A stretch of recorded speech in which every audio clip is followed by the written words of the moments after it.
This episode has been brought to you by CompleteNutra.com, Whole Family Nutrition.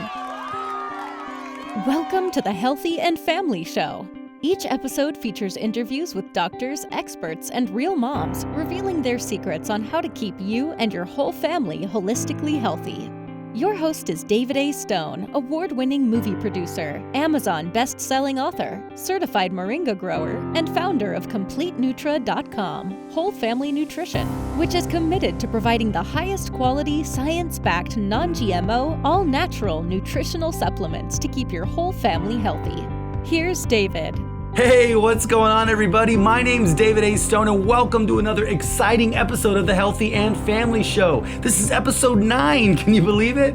And if you're watching this show today, that means that you believe the health and wellness of your family should be top priority. But maybe you're a little bit confused with all the conflicting health advice out there. So our goal with this show is to interview the doctors, experts, and real moms who have the secrets that you can use to keep you and your whole family holistically healthy.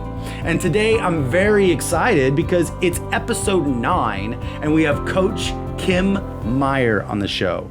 And Kim Meyer has a podcast. You can check it out. It's called Choose to Rise. It's on all the big podcast platforms. She also has a website called choosetoriseup.com. And I'm really excited to introduce Kim Meyer on the show because we're going to be having a conversation today about holistic health. And a lot of this conversation really digs into mindset and morning routine and some of the things that really keep her on track, especially with a family. And especially during this crazy time of COVID-19. So I'm really excited to introduce to you our guest today. And before I do, a quick message from our sponsor. Life is stressful. And trust me, I know, I stay stressed a lot of times. I'm trying to really learn to drop my stress level. But one of the reasons that life is stressful is because we have cortisol pumping out of our brain.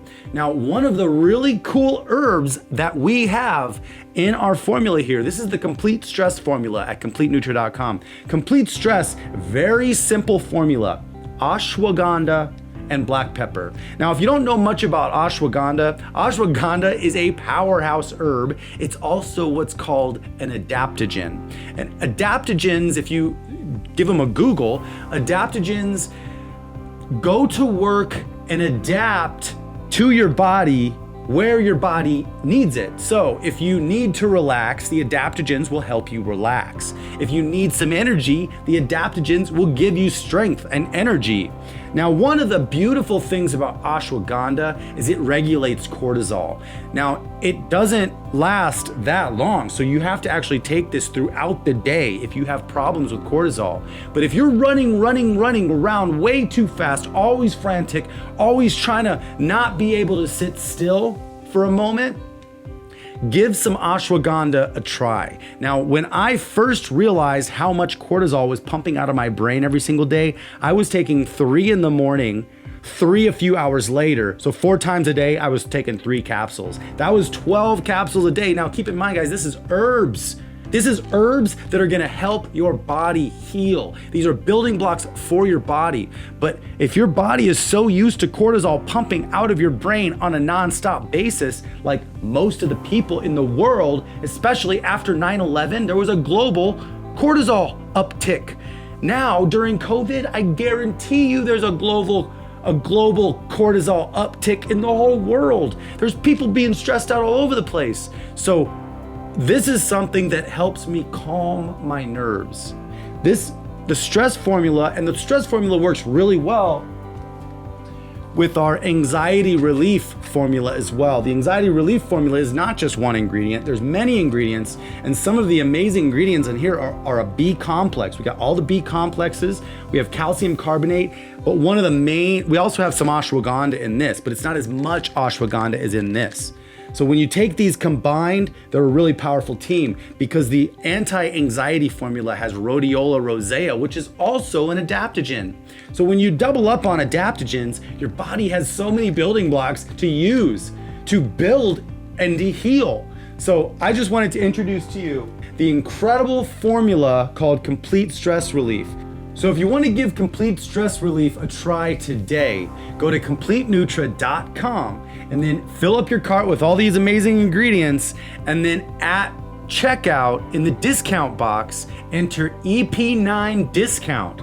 That's EP9 discount. Add that into the discount box and you're gonna get 20% off your entire order.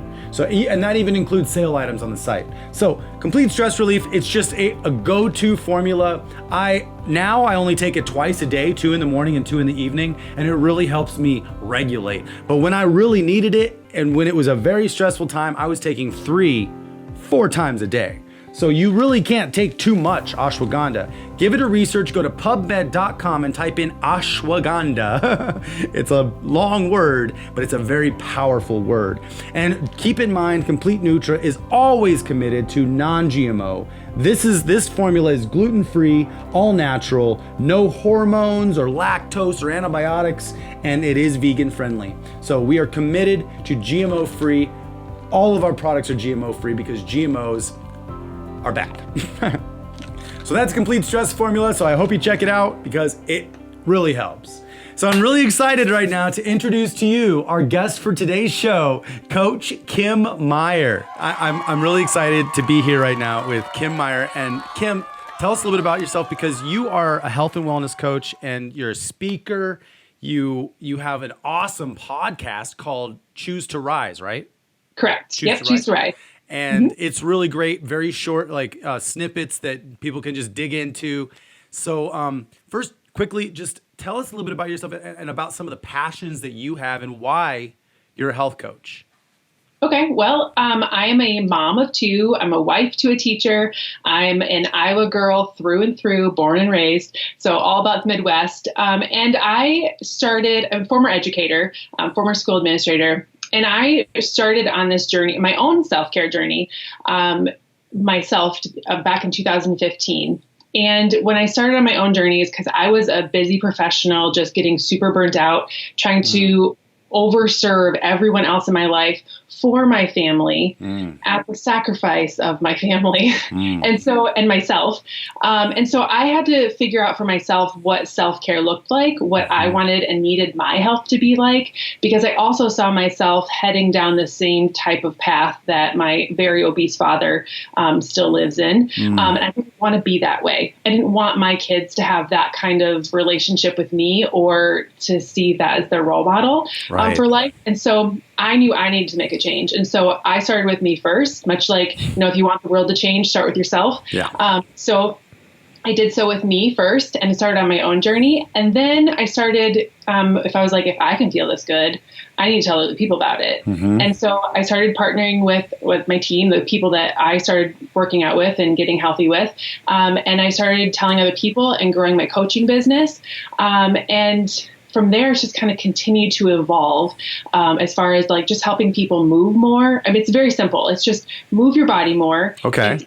Better quality foods, and it's, consuming better content, and not just consuming better things like what you're putting in your body, but most importantly, what you're putting in your mind. Yeah. And so not plugging into the media, the news. We don't even have the news on in our house hardly ever anymore. Not reading the newspaper. You get to decide what shows up in your news feed, all those kinds of things. So for me, holistic health is really you being in control over what you're consuming, both, what you're eating and those kinds of things, but also what you're consuming with media wise and who you're hanging out with and those kinds of things as well. Good mental health, good physical health, spiritual health, those kinds of things. And just really being in tune to what those kinds of things are. And so I was kind of backtracking a little bit here. I was a full-time school administrator as a curriculum and technology director at my school. My husband, so very serving of we have 5 different buildings in our school district. I've worked very hard over the last 12 years to get to that point. I was keep moving up the ranks of classroom teacher and specialty teacher, and then got my master's and then became a school administrator. Wow, awesome. Yeah. And so then I was just okay, what's next? What's next? But just like a lot of people climbing a corporate ladder, the end of the ladder comes at some point, and then it's well, now what? And so I'd reached school administrator point. I decided that I never wanted to be a principal, but yet I was expending all of myself to other people and I didn't like that anymore. So I knew I needed to make a change. So I did. And that's kind of where it's got me today. And this was 2015 that you made that change? Yeah. 2015, I started making that change. Over the last few years, it's just continued to improve my health, but also improve my family's health. And then also knowing that I've been able to impact other women and their families and how they show up in the world has been super rewarding. So. You know what I really like about that story is you're showing people a model of, look, we're in a microwave culture right now. We're in a fast food culture. Everybody wants to do these fad diets. They're going to drop off a little weight really quick, or, be rich like when you're 22 and whatever. Your first business just succeeds, whatever. We just want everything to happen right away. And what we got to understand is the long game is the key.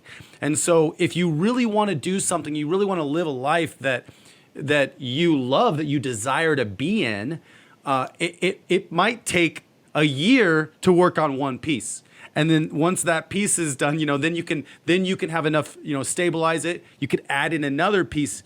It's like, I think sometimes also we're all like, let's run 5 miles every day. And then you start doing it for 2 days. Then you get so sore and burnt out that you stop running and you don't actually even walk for the next 3 months. Exactly. Exactly. Yeah. I think it's something like habitual. Like find those healthy habits that we could program in our life. Exactly. And finding support to do it with. And so important. It's not just like saying like, oh, I want to lose 10 pounds. Like, well, what are the steps that are going to get you to that 10 pounds? And who are going to be the people that are going to hold you accountable and have your back when you say that like, oh, it's too hard today. Like, who's going to show up for you and say, no, this is what you said you wanted and why you said you wanted it. Like, let's keep going. And yeah, like there's tons of statistics and science out there that one of the things I talk about with my clients a lot is called habit stacking. And you start with one piece. Let's get good at this. And when you feel like you've not necessarily always mastered it, because we're not a master of really anything in life, but like it's just showing up for yourself in this one thing. And then we'll add the next layer. And then if we get good at doing those two things together, now we add the next layer and we just keep building. And so for me, like, when I start working with my clients, they get all the tools they need right away. Nutrition, fitness, support, all of it comes together in a package. But we always start with one thing. Like, what's your one struggle area that we could really make a big bang for your buck right away? And like, let's start there. And then, so for me, I was a former athlete. Like I was an athlete in high school and college. Oh, cool. And I coached a lot of athletic teams until I came to this position where there's just literally no more time in my day. But doing those kinds of things, like I knew I could do those. I could work out every day, but it was like when and how. So I needed to find something that fit me that I could do from my house. And so we do at-home fitness programs. So right there in my living room, I'd literally roll out of my bed, I'd go downstairs, get the workout in before everyone else woke up in the morning. And that's just where it fit in my day. Now, I try to find people where their time slot is in their day, where it's going to most benefit them. But I started with fitness. And when I was kind of mostly through that first fitness program, is when I really started to like think like, okay, I need to really change what's going into my body. Like I'm starting to take care of it. I need to really take care of it. Yeah. So then I layered on nutrition and I got better at understanding how to fuel my body, not just feed my body, but fuel it. And then from there, then it was like, okay, now I start more introduction to podcasts and good books, that kind of thing. And so then I was just making little swaps. Like I have 10 minutes in the car from how I would run the daycare loop from like, going to take kids to school, to wherever, and then going to the school in my office. So it's like, what can I plug into for those 10 minutes? Or instead of listening listening to like an audiobook or something? Yeah. Audiobooks. I'm a huge Audible subscriber. Love listening to audiobooks or just podcasts in general. And so I always try to plug people in right away with personal development, because that really, the biggest transformation that you can ever have in your life is the 6 inches right here. Like very true. It's not always in your physical body. It's the right here between your 2 ears. And so if I can help make that switch faster and kind of incongruent with the other layers, like it all starts to work just a lot. I think faster. That is the first thing that we have to start. It is in the mind, because we got to tell ourselves, we have to actually believe in our mind that we can achieve these things that we desire. Right. And I think, so I love what you're saying. We got mental game, we have food, what we eat, and then we have movement and physical activity. That's a really good way to break it down. Yeah. Yeah. And so I was trying to like fill people's buckets in those three categories. And like where, if like you're really feeling like, I just don't feel like working out today. Well, like why? Like, is it because you're physically sore, you can't, or is it because you just lost your motivation, or you need to be inspired again, or reminded of what your goals were? And that's all up here. That's all meant mindset stuff. This like, is or holistic. Do you think this is the whole person, all of it. Yeah. Yep. Yeah. So when I ever am working with anyone, and even just like building businesses, like helping coaches become coaches of other people, like, do you believe that you could build a business doing this? Do you believe that you can help other people? And it mostly starts with their confidence in what they're able to do for themselves before they start telling other people about it. And I did include financial health within my version of holistic health because I think in the world we live in today, it's an important piece. Oh, absolutely it is. Absolutely it is. Financial health for sure, because, and not just like to have money and like be really rich, like that's not financial health to me. Like financial health to me is like, I have choices in life. I get to decide where my money goes, or I get to decide what I want to do in life, and not have finances be a limiting factor, but finances being a choice factor for me. Yes. That I get to choose what I want to do with my life. Yeah. Sometimes I think people forget that they can do anything they want. So they forget that they can dream again. And then they don't even set it. So I think once we start setting the goals and and a lot of times this is where it's like the midlife thing. Like I just turned 40. So 39 for me was, I was in film industry. I was making movies and producing for many years, working for some studios. A lot of people would have really given everything to like have some of the jobs that I got offered that I had no desire to be part of anymore. Like it's like the movie industry is a very thankless place. I don't necessarily need to be thanked in order to do an excellent job on something, but it's nice once in a while to treat people right. And so I got completely burnt out, and I kind of went through a little depression. But then once I actually started realizing, I need to get my stuff together, I started researching some people, and it was this first. I had to get my mind right first. And actually, it took full focus, obsessional, like learning about the mind for a whole year for me to really get myself into a place where I've always known I could do anything. But we allow ourselves sometimes to get maybe lassoed or strapped down by some things that we could change if we decided to. So right.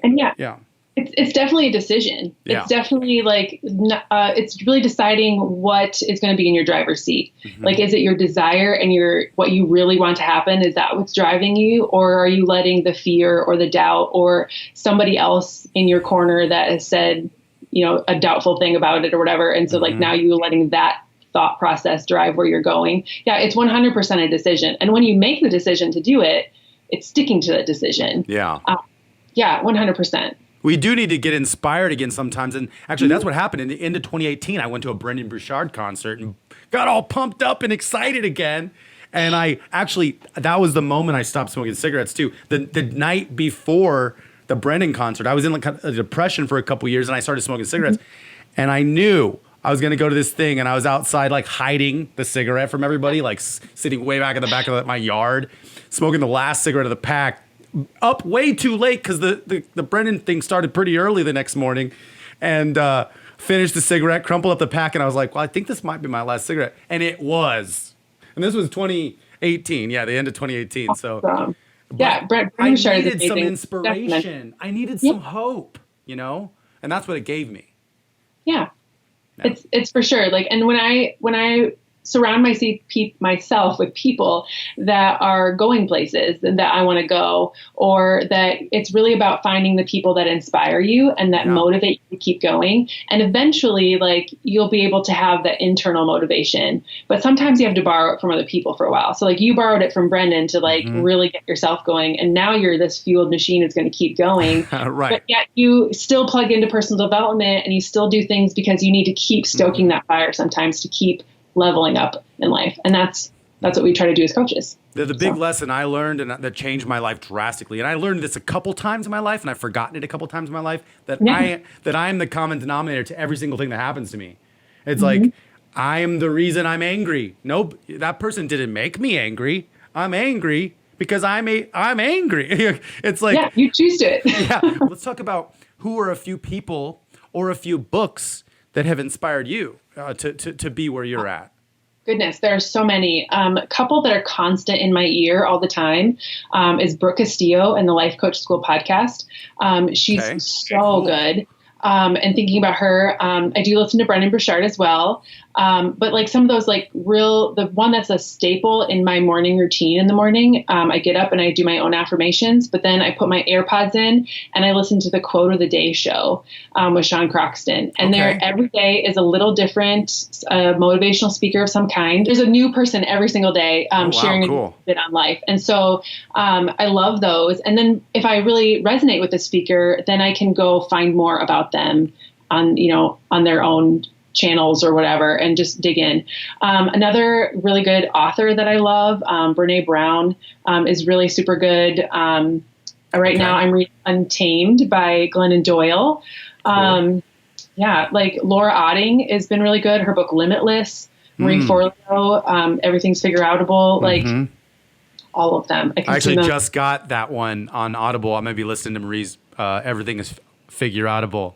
So good. It's one of the books, when I add new coaches to my team, it's one of the books that I send them this year. Like we did a book club as a larger team in January, and I'm like, this is so good. It's what some people need to just start with.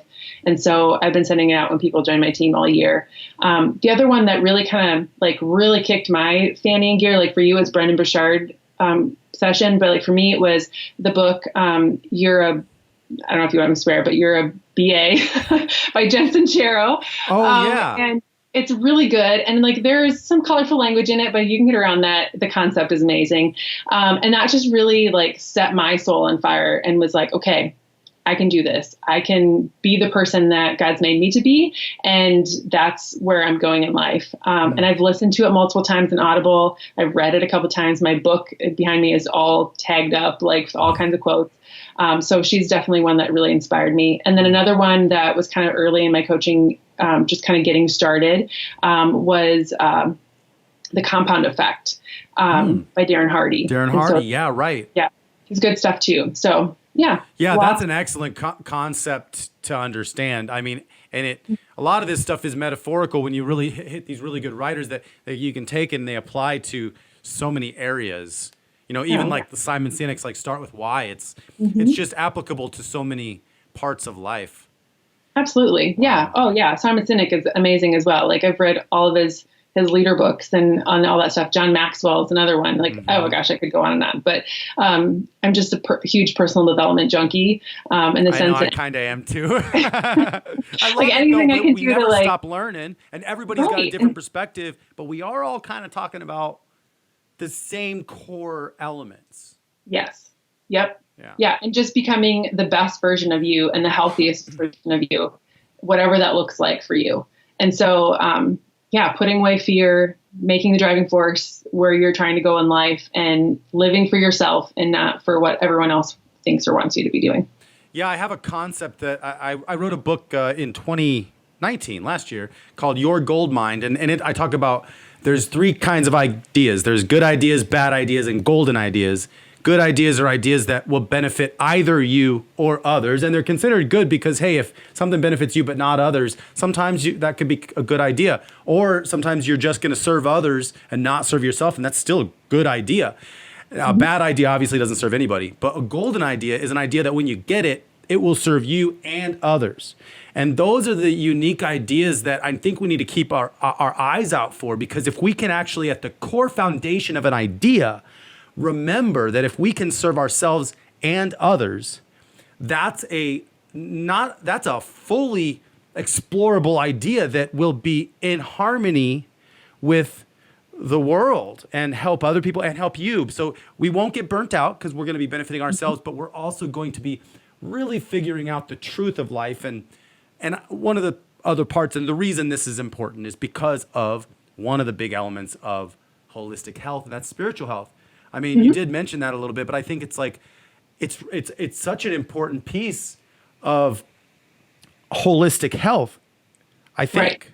Yes, I believe so too. And I am a full believer that in the more you get to know your maker, the more you get to know yourself. And the more you get to know yourself, the more you get to know him. Yes. And so the more that you can dive into who you are and whose you are, the better your whole life is going to be. I always feel like living on purpose and is really living his plan for your life. And when you get to a point where you're like, where you were stuck in your job, you're getting burnt out, like you feel like you're always hitting that like roadblock, or like this just isn't fun anymore consistently, not just because it's a bad day, but like it's just not good to go to work anymore. You don't have that passion for it. You just kind of, maybe you veered off the path that he has designed for you. And I really feel like when you get into where you're supposed to be going, where he wants you to go in life and what he designed you for, life is just going to be in flow and it'll be easy. It'll be that golden idea all the time because that's what you were designed to do. Yeah. And so like there are jobs that like I knew I didn't ever want to be a principal, but there are some principals that love what they do and it's what they're made to do and they rock at it. Yes. It's just not me. Definitely. Or like nurses, or like, I mean, being an educator, like I love teaching and love serving and love helping kids, make that light bulb go off in their head. But like at some point, like I'm still teaching, I'm just not doing it in a capacity of traditional teaching, and so using the skills and the things that I've developed along the way in a passion area where I really feel lit up. Yeah. And a lot of people, I feel like, let their health go, like all of health go down and downward spiral because they get put in a position where they are working a job that they don't love. And so their mental capacity goes down. They are not taking care of themselves anymore. So now their physical capacity goes down.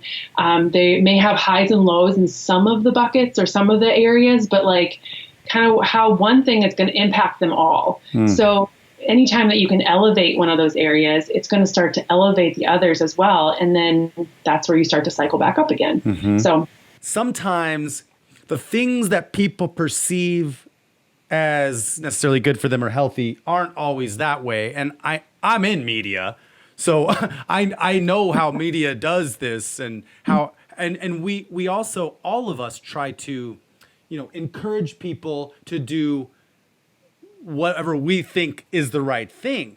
Now we just got to make sure what we think is the right thing is lining up with actual truth, right? Actual truth, right. and that's why I feel a big responsibility personally by doing these shows. Like I want to make sure what I'm saying is going to benefit people. And I know you have that feeling too, because I mean, that's so cool too. You've been a coach, but you've been a coach on so many different kinds of coaches, sports, right. Like health, and now a mind game, all of it. Yeah. I would say that like the kind of the big things that are really holding people back or really steering people in different directions is that there's a lot of quick fix mentality in our world. Like you said earlier today, that we are kind of living a microwave scenario where people just want that thing right now. Think about all the technology that we have. It's just made things so easy for people. And so then they begin to feel like everything should be easy. Right. But if you really think about anything that's worth having, you've had to work for. And it should just be a part of what do you work for is really the things that become worth it in the end. And it's the person you become in the process, not just the end result that is the real reward, right? And so I feel like a lot of the things that are kind of dangerous, I guess, to people in this like health area is that people expect quick fixes and that's what they're always looking for. So it's flipping that mindset and like, yes, you can work out for 30 minutes a day, but it's going to take 30 minutes a day, not 30 minutes to make, give you strong lungs and a healthy body, right? Like you need to be able to move every day or keep yourself active all the time and not just, put on a patch or take a pill or, like those kinds of things. We got to make it a habit. Right. These are the kinds of things that have gotten into this position, making, when you really think about like where this shift in our societal health happened, it kind of was in like the 60s and the 70s when all of a sudden there was microwave food, like the little home dinners that you could just throw in the microwave. TV dinners. TV dinners, and the everyone's sitting in front of the TV eating their meal. Yeah, they're called TV dinners. Exactly. Right. So I mean, That's I feel funny. like and then the ramp up of fast food, all of that kind of stuff. And so really, I feel like what we can do to kind of reverse it is, one, we have to change our mindsets, and we have to show people that, and really get them to be invested in themselves, to cut out the processed foods and to move their bodies more. And maybe instead of 3 episodes of Netflix, we'd maybe only do 2. And for one of those, we do a workout, or just go for a walk with your family, like those kinds of things will really start to help people make a shift the other direction. Definitely. The more of us do it, the better we'll get at it. So I've tried to figure out what is something everybody can do that doesn't exclude anybody, that can get people healthy. So and everything, it all boils down to habit. Habit is actually the baseline of all this, but I have something called the nutrachallenge. It's nutrachallenge.com. I have a lot of people in it.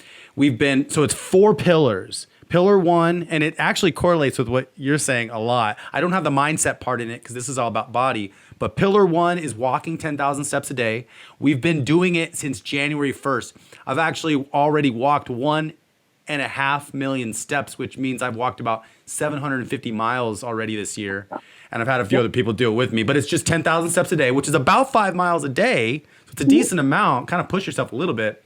Pillar 2 is intermittent fasting, choosing your eating window. So it's actually learning how to detox a little bit, eat a little bit less, and pick your window. And then pillar 3 is take your vitamins or proper supplementation for your goals, which means you got to have some health goals, you got to have some body goals, so we can look forward to achieving something. And then pillar 4 is sleep, quality and adequate sleep. And so I think all 4 of those pillars is literally something every single person could do. Now, if they can't walk because they're in a wheelchair, there's pedometers that track wheel pushes as steps too. So we can all kind of, and here's the cool thing about walking. It's walking. It's like, it's not, I'm going to start running 5 miles every day. No, you try to run 5 miles every day when you haven't worked out, you're going to do it. Like I said, for 2 days, you're going to stop. The idea is, how do we do something every single day? And the more I walk, I really get happy because it's a full mental defrag. My walks are about 2 hours, and I walk up through the mountains here, and I literally get to think about everything for 2 hours, or listen to an audiobook. You're listening to an audiobook. So you're either consuming really great content, like you're listening to a podcast or an audiobook, or you're just connecting with nature and connecting with yourself and your thoughts. Like, how many people are so connected to their device that like you have like 10 seconds of quiet time, and like what is the first thing people do? It gets quiet, gets awkward, they grab their device, like they consume into something, right? Yeah, they like put their heads down. Like that's when you walk into restaurants and everybody's staring at their phone. Right? Oh no. Oh, totally. And so that's what I would feel like. That's another thing that we can really help people, get comfortable with themselves, and a lot of that is a confidence thing too. Of like, am I worthy of that kind of thing? I mean, it can go down to like levels deep, but that's a core element. Like what we tell ourselves is kind of what starts happening. We need to, I talk about it in my book, we need to apologize to like, how often do we talk to ourselves so bad that we would never ever talk to anybody else that way? Like we would never say the things to somebody else, a stranger or anybody that we know, that we say to ourselves in our head. Absolutely. Absolutely. Yeah. And you are the only person that you're going to have the longest conversation with in your life. And so if you're not saying nice things to yourself, who is going to say nice things to yourself? Definitely. Right. And you can only grow as far as you're willing to grow yourself. And so like, and in anything, like you're never going to earn more money. You're never going to earn more prestige. You're never going to have better relationships than the relationship you have with yourself and how you feel about you. So 100%, like if you can get comfortable with who you are, so many more doors open up for you. And so if you just catch yourself, you're driving, you're doing something or whatever, you do something that you usually yell at yourself out and you're like, stupid idiot, David, you're stupid, and then you're like, whoa, David, you're not stupid. Sorry about that, bro. I'm sorry. And like literally take a moment and apologize to yourself. It's a cool tactic because it reminds you that you're worth it. CompleteNutra.com, whole family nutrition. Hi, Hi, Dr. Jessie Keener here, and we're going to talk about the solution for stress. It's called Complete Stress Formula, and this is probably the biggest issue hitting Americans above the age of 18 on a day-to-day basis. In my clinical practices for over 30 years, this is the thing that's hitting people the hardest, stress. And we all know that stress kills, but we're just now learning in clinical nutrition and herbal medicine that there are ingredients called stress adaptogens that actually help the body cope with stress and help the body stay balanced under higher levels of stress. Sound like you? Of course it's you, because you're probably working a 40-hour work week. You may be raising a family. You may be working and raising a family, so you're under a lot of stress. So this is a superstar because it's using a proven ingredient that's been shown clinically over and over for decades to not only help the body deal with the stress, but adapt itself and tonify itself so that it handles stress better. The name of that ingredient is ashwagandha. I know that's a mouthful. You don't have to remember that. Just remember complete stress. But when you take ashwagandha, it lowers what we call now the stress hormone, or cortisol. So when we're triggered by what we deem to be an emergency, so you mom, that could be you on the way to dropping off the kids, and one of them is running late and is too slow getting out of the car, and then they start crying because they don't want to go to school, and you've got an appointment and you know that your boss is going to be there waiting for you for that meeting. That's called stress. But if you're taking your ashwagandha a couple of different times a day, it's going to lower that stress hormone called cortisol and help keep that hormone, when it gets too high, from upsetting your blood sugar, keeping your nervous system agitated, and short-circuiting your brain. So literally too much stress hormone, your blood sugar goes down, your thyroid stops metabolizing properly, and your brain inflames and can't process information properly. So that's why we have this in our product line, because we're all dealing with stress in various degrees. You take this once a day, twice a day if you feel like you're under just a little bit of a stress. But if you're very stressed, maybe you're a busy entrepreneur or mom of a couple of kids, you might need 2 to 3 capsules 2 to 3 times a day to keep your stress level lowered and keep it in the right zone. A great marker for how stressed you are is how you sleep at night. That's why we have the sleep formula, and these two can be taken within the same day. You take the ashwagandha throughout the day, you take your sleep formula at night. It's a great combination. So complete stress for your anti-stress protection. I wouldn't recommend this for kids under 12 just because we don't have enough clinical research for children under 12. Right as kids start to go into puberty, they do need help with their stress hormone, particularly in America, particularly with the long days at school and the long homework hours at night. So 12 and up, it's a good idea to get them started on their stress management. CompleteNutra.com, whole family nutrition. Sometimes we don't give ourselves ever the time of day. Just like you said, you were giving everybody else all of your energy. And, we are worthy of giving ourselves the time of day, which let's actually bring this to a really cool point you just brought up, your morning routine. Your morning routine, you're giving yourself the time of day if you focus on giving yourself a morning routine. Talk about your morning routine. What does that look like? Because you're a mom and you have a family, so it's probably a little bit different than if you're just a single person, because you have to care if people are sleeping or not. Yeah. And so my morning routine is that my alarm goes off at 5. And so I just really try to get up before everyone else. If I were still going to, and even I guess if I wasn't leaving the home to go work someplace else, I would still get up early. And that was kind of my thing when I first started my wellness journey was I love to sleep. So like if my workout was 35 minutes, I was rolling out of bed 37 minutes in order to get it done. Right. Well, now it looks drastically different because I'm so much more into my morning routine. So now I get up at 5. I plug in my AirPods right away. When I first am getting out of bed, I'm like thinking right away, gratitude, like, thank you God for this. Thank you God for that. Like, what am I grateful for right now? Put my AirPods in, go downstairs, get some water, all that kind of stuff. Come back up. I do get into my devotion. I journal, and I just kind of do me time for a little bit. Then I get my workout in, connect with my team, do my social media posts, kind of whatever I need to do with connecting with my clients. And then it's now I kind of move into mom time. Like right now we're kind of quarantined, so we're all just home all the time. But normally that would be getting my kids ready for school. So like I try to be 100% present in what I'm doing when I'm in it.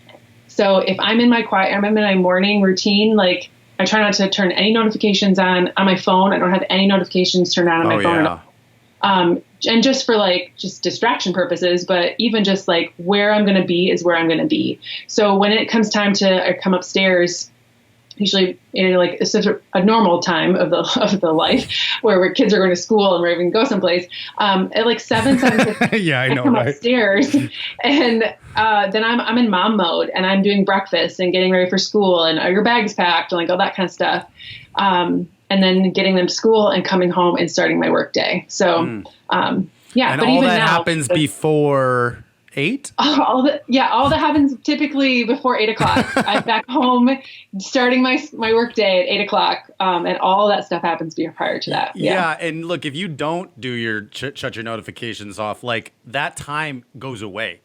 And you don't ever get it back. Yeah, exactly. Yeah.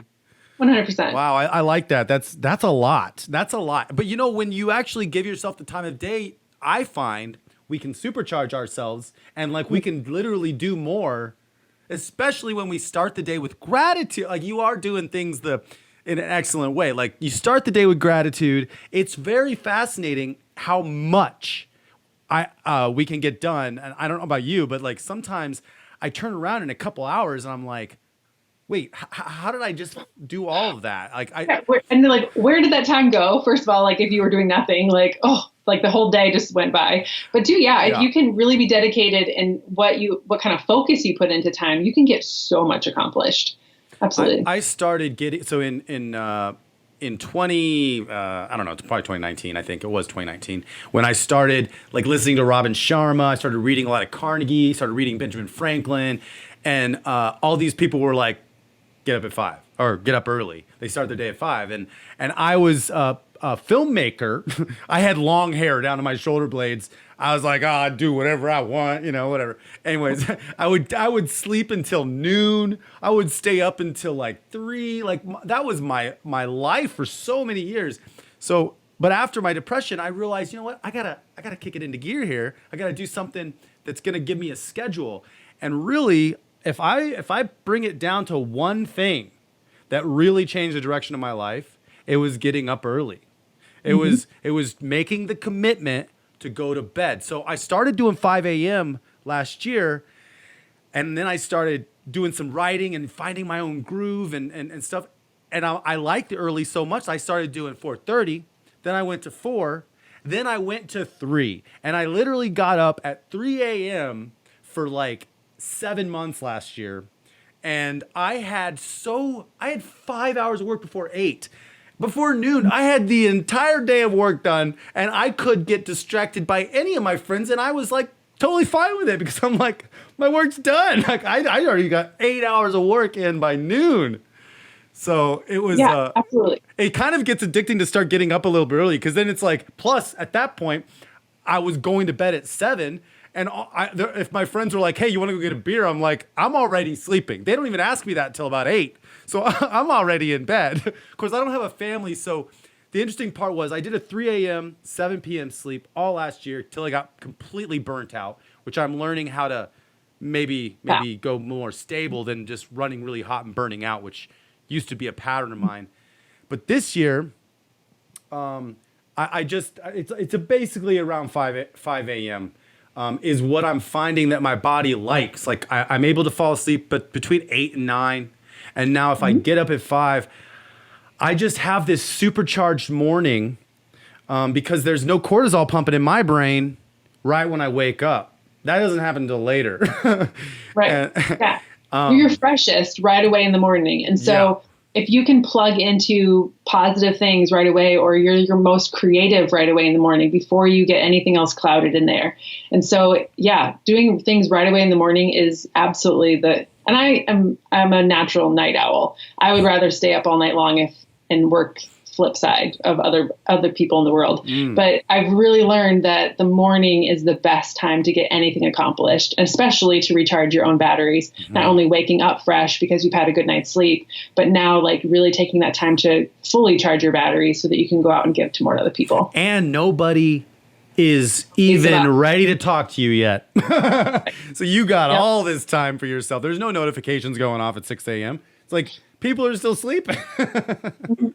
So anyways, it does give you an edge. And I think that I need an edge, because there are a lot of things once we start living our passion and following the things that we. One thing maybe I can hit on with you a little bit is I think one of the things that people think they desire is to coast. It's like, oh, I hear people say like, oh man, I just can't wait till I'm just like not doing anything, right? But see, here's what happened. We had a global pattern interrupt with COVID, and everybody actually got this opportunity to coast. Pretty much everybody got this opportunity to coast. And then the people that all they desired was coasting got so bored with coasting for the first week or 2 weeks being quarantined that their mental things were just like starting to bubble up. It's like nobody really wants to coast. The thing is, we don't put anything in our path that's so exciting to us that we have to run towards. I think we're always telling us in the future. And the other problem that we don't start the things that we know we should is because I think a lot of times fear and excitement are extremely similar physical reactions. So when you think of something that you're really excited about, you might accidentally interpret it as fear and not even attempt it because we're so programmed in this day and age with the media to fear things. So I know that's a little bit of a different kind of train, but I think that kind of stops people in their tracks. If we got to understand, hey, the fear is a good thing to feel too, but it actually might not even be fear. It might be excitement. Fear shows us that we should probably address something. I mean, fear is necessary, but at some point it's like, holy crap, that's not fear.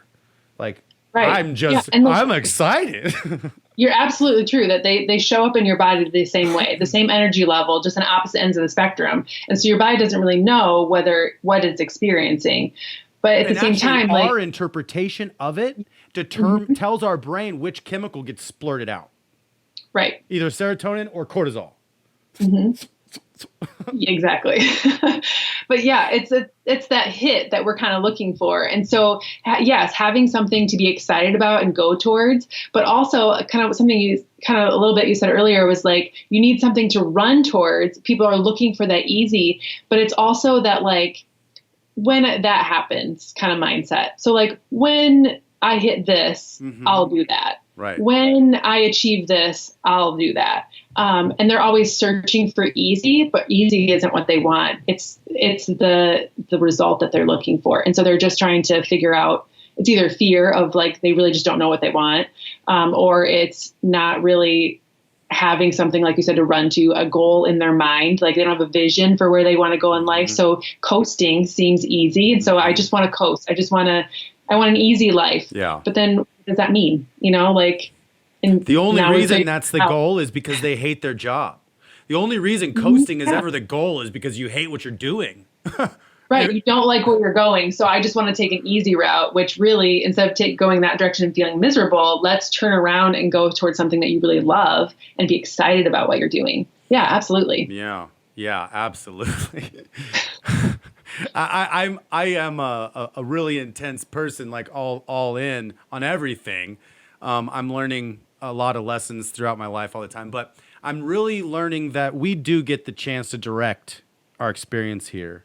And it's about how we sit, what we talk about to ourselves, who we surround ourselves in, and then understanding, like you said, I believe we were created in the image of a creator, and that is the reason that we create.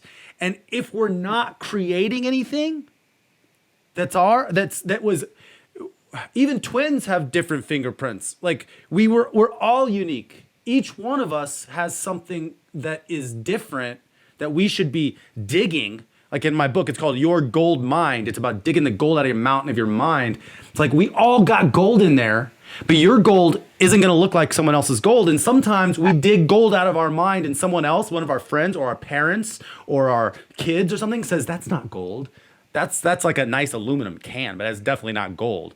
And we're like, no, this is gold. We just got to like commit to, be willing to commit to what we know we should do. Like not all of our time if we can't. If we have to have a job, that's okay. But give yourself a mountain of your own to climb instead of having your whole mountain range be everybody else's mountains that you're climbing all the time.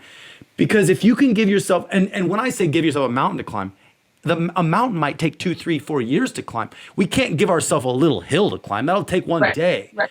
Like we need something that we can't quite put our finger on how we're going to do it yet, but we would be very excited if it happened. If we can have something like that on the horizon, yeah, Yeah, it's got to be a passion area. It's got to be something that fills your cup. Like, I have a cousin who he's a gutter. He puts gutters on houses. Like, it's a great company, great job. He likes what he does. He doesn't love what he does, but he's amazing at woodworking. And I always tell him, like, this should be your thing. Like, we're so good at it. And like, he's like, but I would never make money at it. If he really loves woodworking and is really good at it, like I always keep telling him, like, you should follow that. Like, you're so awesome at it.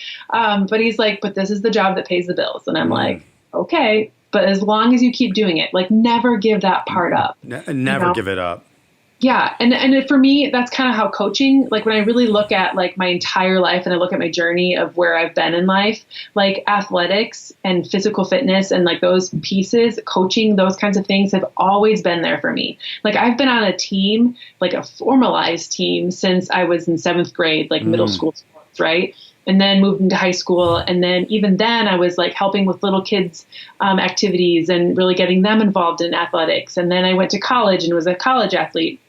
And then I started teaching and was a coach there. Like those pieces have always been a part of me. So like when I really think about when I came to this position and no longer was able to do that, that was that part of me that like died in me, that I really just started to got burnt out in life because I didn't have that piece of my team anymore. You know, I lost all that movement. I lost that collective piece. So I really encourage people, like if you're feeling like you're just lost, like you got to go back to the things that really light you up and the pieces in your life and just reflect on your journey as a whole from like when you were little kids, what was it that you really loved doing? When you were in middle school or high school, like what was it that lit you up? What was it that kept going?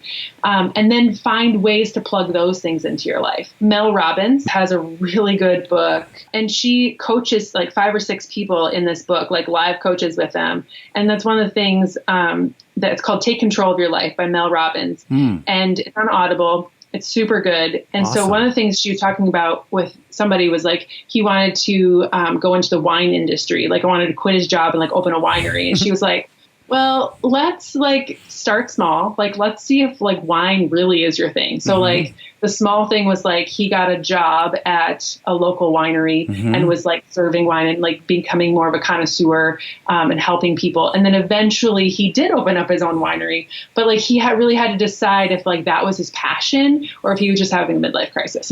But yes. Like, really, it's just a matter of really going in the direction that what lights you up in life. Yeah. And going that way. Coaching is my thing because I can see it show up in pieces everywhere for me. And just helping people get more confident, get stronger in their bodies, stronger in their minds, stronger in their health and their faith and financially too. But like just definitely find those things that light you up, whatever that is for you. And you're serving people and it sounds like that does light you up. And I can hear another passion. I mean, one of your superpowers, it seems like to me, is staying present, is being able to be present. I just heard a quote, if we live in the past, we are depressed. If we live too far in the future, we have anxiety. And so we need to learn to be present. So if you have depression or if you have anxiety, maybe you're living...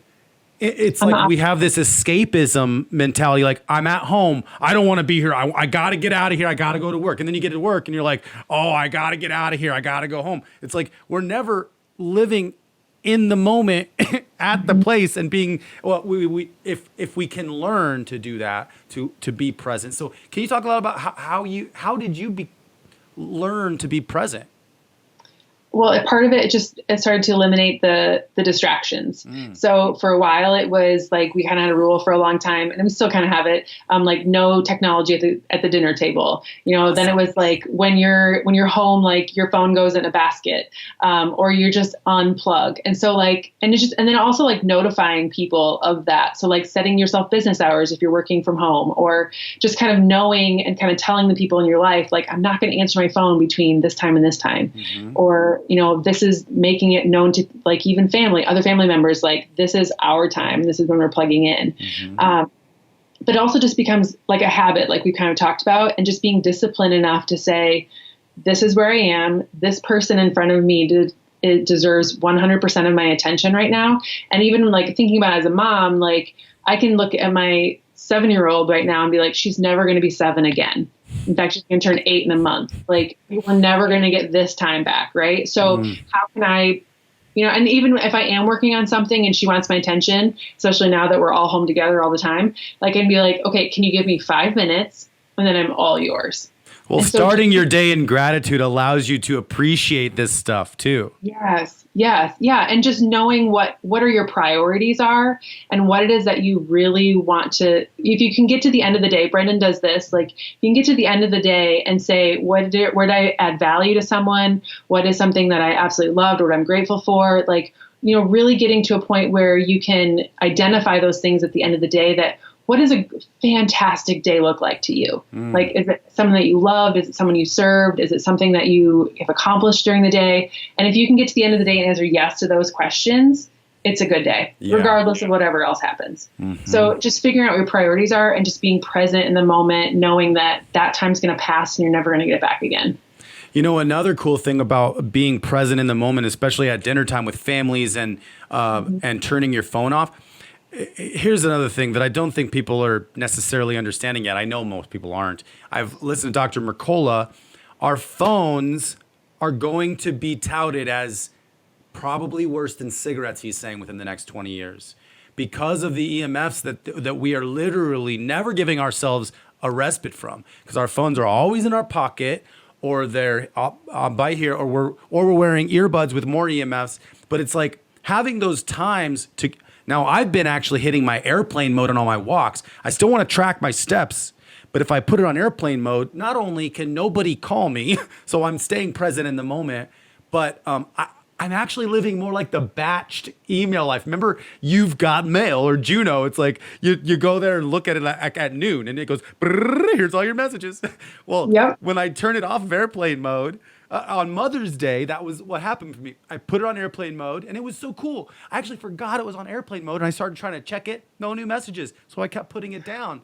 And then I realized, oh, wait, it's on airplane mode. I turned it off, and it was like... But all the things. Yeah. I think that we just... Not only is airplane mode good for our social interaction with people, we need to wake up with these EMFs and 5Gs. I mean, people are literally sleeping next to their phone, and they're not getting good sleep. It's like, if we could just, it's because it's like another arm. It's like our external hard drive for our brain. Like all the stuff we don't want to store in here, we put in our phone. So if we ever, we just feel so attached to it that it's a little scary to go airplane mode. Or I've also been hearing doctors prescribe digital fasts, even for whole families. Absolutely. Yeah. Yeah. And I used to sleep with my phone next to my bed, and sometimes I do if I have something that I really have to be awake for in the morning. But I always have it down. And now my office is right off our bedroom.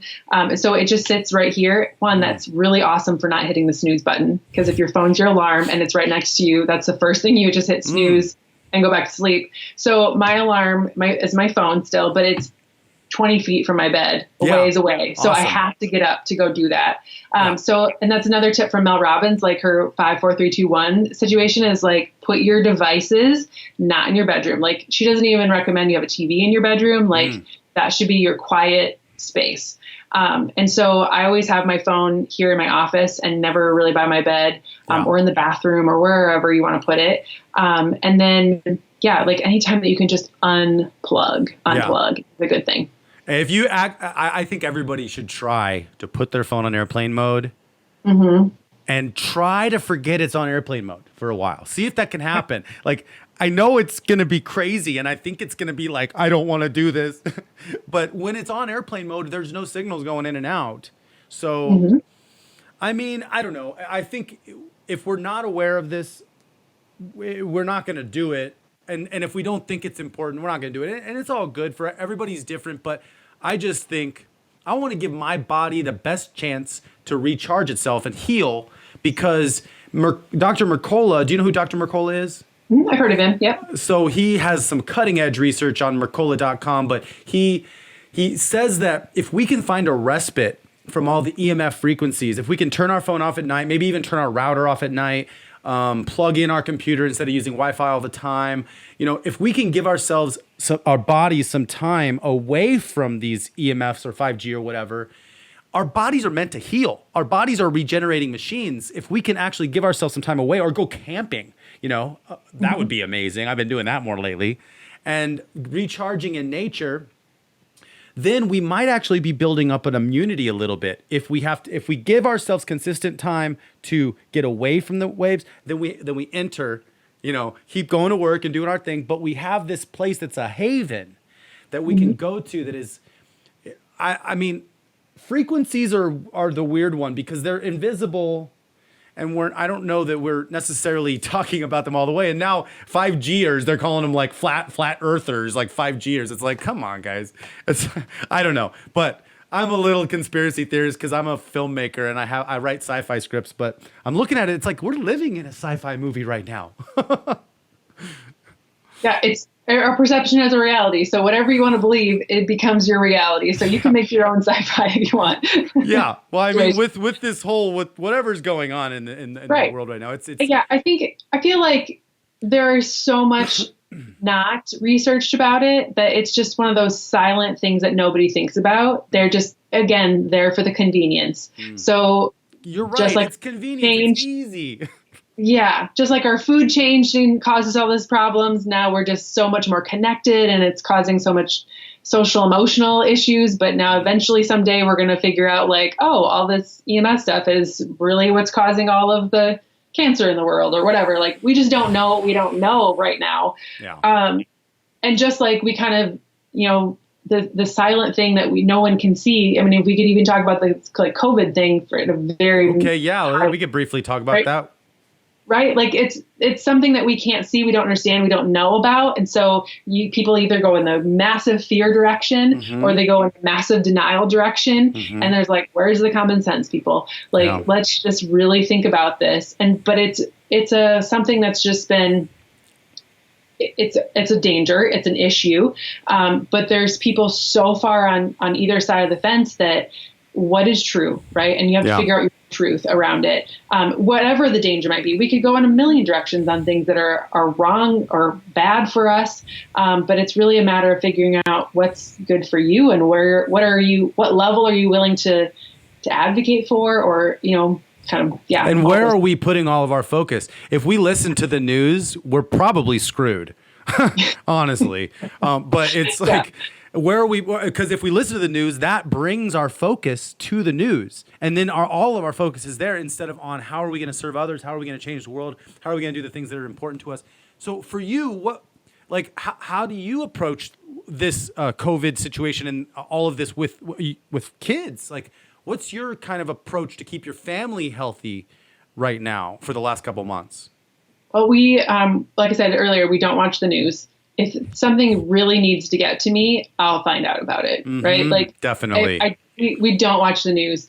I don't plug into the governor's daily update. I don't none of that stuff. Like if I really need to know, I'll know. Yes. Like we practice the safety measures. We've been staying home. Like only one person is the one going to the grocery store. We've been trying to order in as much as possible as far as delivered to us versus going to stores kinds of thing, just really cutting back. But as far as my kids, I try not to expose them to a lot of the information because one, it's changing all the time and I don't want to provoke fear.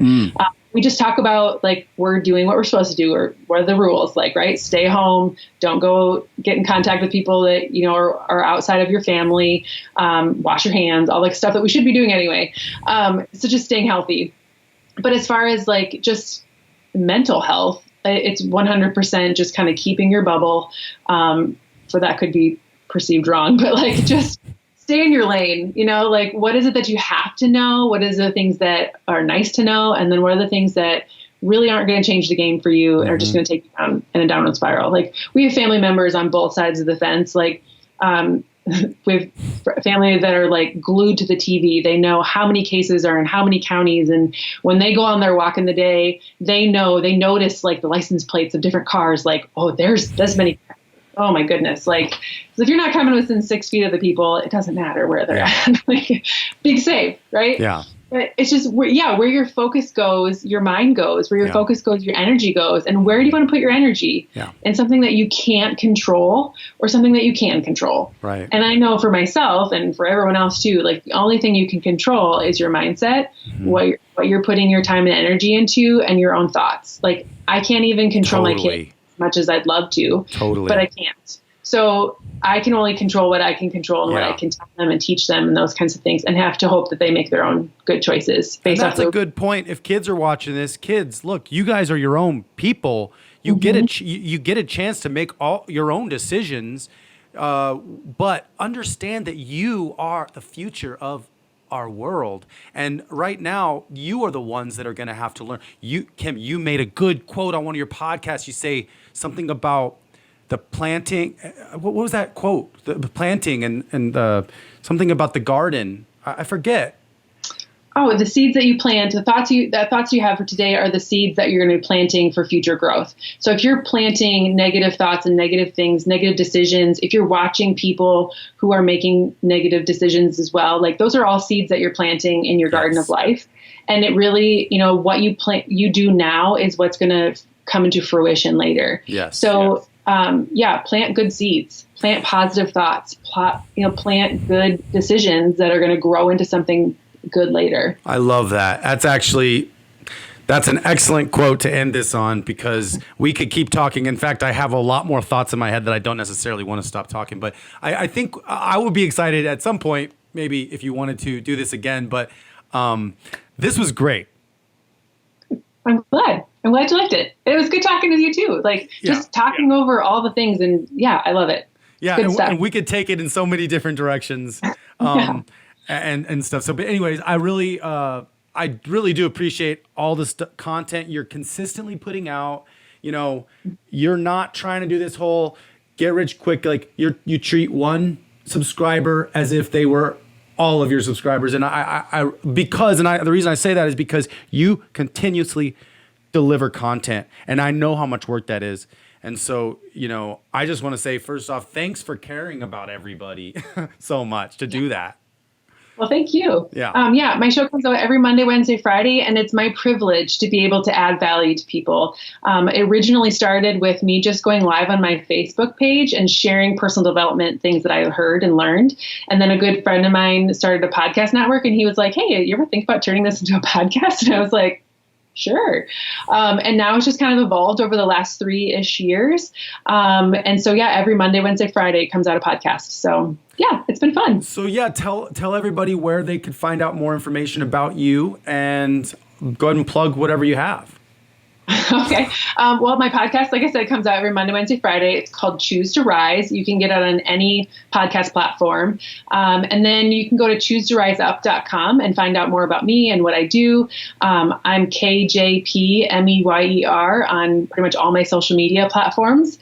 And and my Facebook page, Choose to Rise Up, has my video version of my podcast, as well as other just social media life posts and how I try to live a healthier life and motivate other people to do the same thing. So, Awesome.